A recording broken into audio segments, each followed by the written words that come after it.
All right, here's a step one question. 6-year-old boy had a rash and joint pain, and he had a mild cold.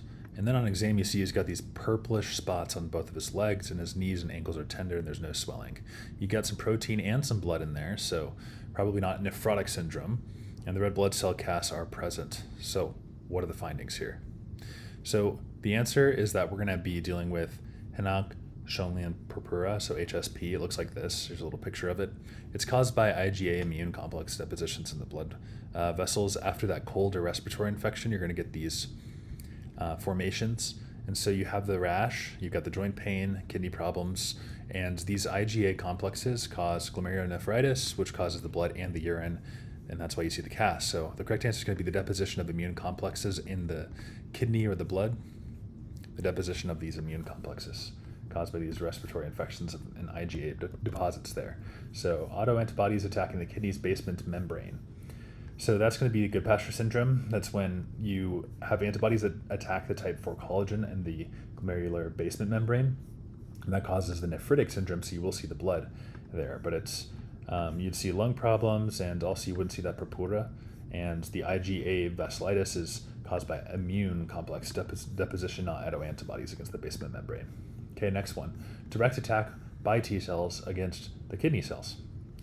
Okay, so whenever you have a direct attack from the T cells onto the kidney cells, then that would be like rapidly progressive glomerulonephritis, RPGN. And that would have, I call it rapidly crescentic because it shows crescent formation, and that's not what was in the question stem. And the purpura is caused by immune deposition, not T cell attacking. So you don't see that crescentic formation. D, blood clot formation in the kidney capillaries. So that's thrombotic microangiopathy. So here we have like HUS and TTP, so hemolytic uremic syndrome and thrombotic thrombocytopenia purpura, and that causes the kidney damage in the blood and the urine, so that makes sense.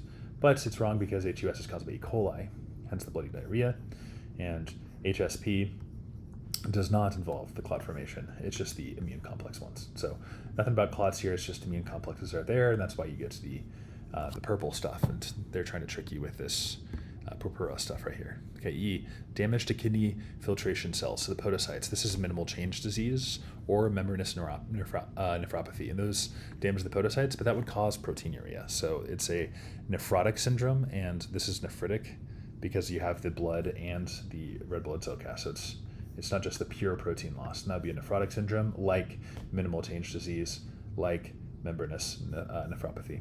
Okay, so basically IgA gets stuck in the blood vessels, causes the inflammations of the skin, the rash, and the kidneys. So you look for the red blood cell casts, and that means that the kidney is inflamed. So our best answer is going to be the IgA depositions. So yes, we got the arthralgia, we have the condition, our body markers, and how it affects the kidney. And there you go. If this was helpful, then like and subscribe.